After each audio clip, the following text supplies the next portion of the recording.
Radeon HD 4870, when value became a weapon. The Radeon HD 4870 marked the moment AMD stopped being the cheap alternative and became the smart buy. It delivered performance close to high-end cards of its time while introducing fast GDDR5 memory to mainstream gaming. Suddenly, great performance wasn't reserved for people willing to spend a month's rent on a graphics card or explaining to their partner why the electricity bill suddenly needed its own spreadsheet. This forced NVIDIA to cut prices and made gamers realize something important. The fastest card isn't always the best purchase. Of course, efficiency wasn't exactly its strength. It pulled serious power and ran warm, but the market shift it triggered mattered far more than a few extra watts and a slightly warmer room. This was the birth of AMD's price-to-performance reputation, and gamers have been benefiting ever since. Radeon HD 5870 being first matters. Then AMD did something even more powerful than being fast. They arrived first. The Radeon HD 5870 brought DirectX 11 support to gamers before the competition, enabling better lighting, improved shadows, and more realistic environments just as game engines were evolving. It also introduced Eyefinity, allowing multiple monitors from a single card. This felt futuristic. Right up until you realized your desk wasn't designed to resemble an air traffic control center, and your neck filed an official complaint. Being first gave AMD momentum. Developers optimized for the hardware that existed, gamers followed, and for a brief moment, AMD wasn't chasing the industry. They were setting the pace. And yes, stretching a racing game across 3 monitors felt incredible, until you noticed the screen borders cutting your car in half. Radeon HD 7970 refused to die. The Radeon HD 7970 introduced a new graphics architecture AMD would rely on for years. It delivered a massive performance breakthrough and strong compute capabilities, which meant it remained useful long after newer cards arrived. Gamers didn't rush to replace it, they kept it.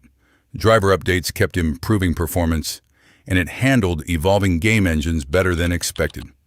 In graphics card years, that's the equivalent of aging like fine wine instead of expired milk, or that one hoodie you refuse to throw away because it's still perfect.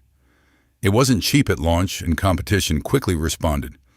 But the longevity of this card turned it into a legend. Not flashy, not trendy, just stubbornly relevant. R9290X, power, heat, and a lesson in thermodynamics. The R9290X delivered enormous performance and pushed high-resolution gaming forward. It competed aggressively at the high end and offered incredible memory bandwidth for its time. It also ran extremely hot. Reference models regularly hit temperatures in the 90s Celsius, over 190 degrees Fahrenheit, and the cooler sounded like it was preparing for takeoff. With aftermarket cooling, it became a monster performer. Without it, your PC case transformed into an experimental heating system. People joked you could heat a small apartment with it. Those people were not entirely joking. Despite the heat and noise, the raw power earned it a cult following.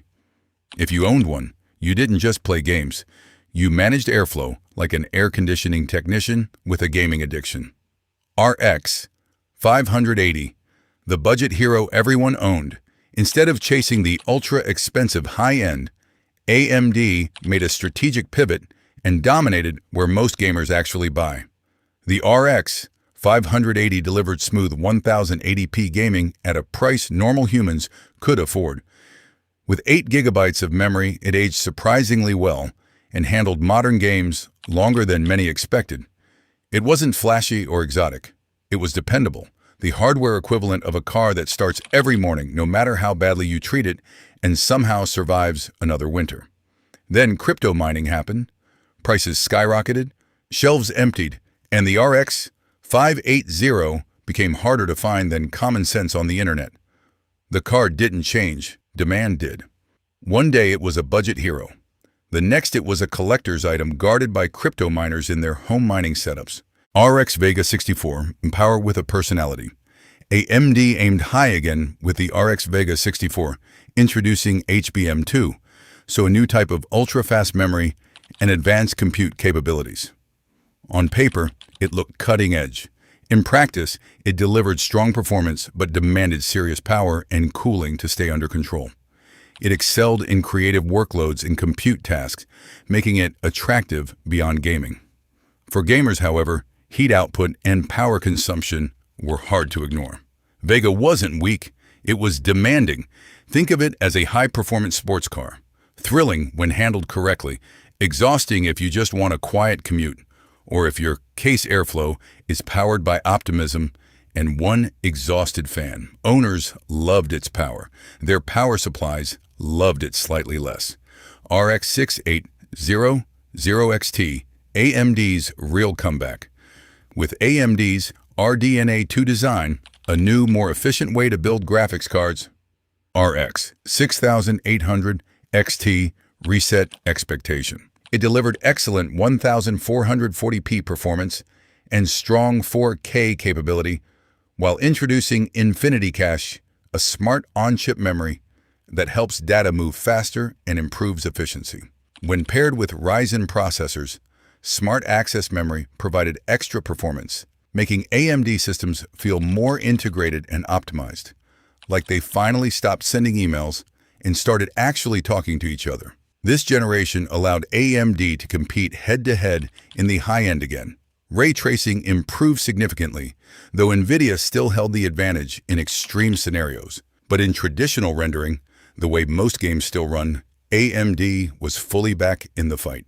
For many gamers, this was the moment AMD stopped being the alternative and started being the plan.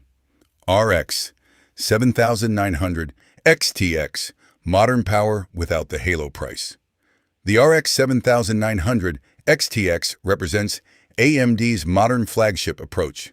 Extreme performance where gamers actually play. Built on RDNA 3, it delivers high refresh 1440p and smooth 4K gaming, improved efficiency, and AV1 support for better streaming, along with next-generation display connectivity. It offers massive memory capacity and strong raster performance, making it particularly appealing for high-resolution gaming, mod-heavy titles, and content creation. Ray tracing performance continues to improve, though NVIDIA still leads at the extreme end.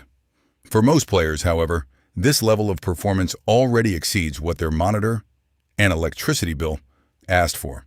It's the kind of power that makes you max out the settings just because you can, and then forget what the game actually looks like because you're too busy checking the frame counter. AMD builds legends, overheats a few rooms, then comes back smarter.